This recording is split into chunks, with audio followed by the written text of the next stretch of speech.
Welcome to Sweet Life Beat Life. We hope this video helps. You'll begin by confirming prerequisites and launching Strava on the watch. Sign in on iPhone and ensure location and motion and fitness are allowed. Once done, open the Strava app on your Apple Watch to access the activity list. Choose Run, Ride, or another activity. This selects the tracking mode and metrics displayed. Tap the record button to start GPS and heart rate sampling immediately, because starting the correct mode ensures accurate distance, pace, and calorie calculations. Once recording, configure key options and monitor metrics so your data is reliable. Make sure GPS lock shows on-screen and auto-pause is enabled for traffic stops. You can swipe or use the digital crown to view live splits, heart rate, pace, and distance. This helps you pace without pulling out your phone. Tap lap for intervals or the pause button if you stop.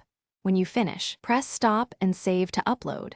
This pushes the activity to Strava via your iPhone and preserves GPS. To complete the process, verify the activity synced to the Strava app on your iPhone.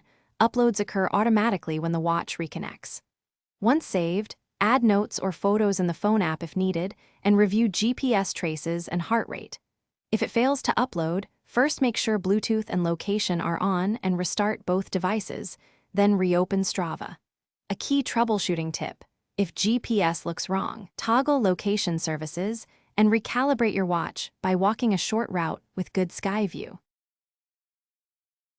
Thanks for watching. Consider subscribing if we helped you.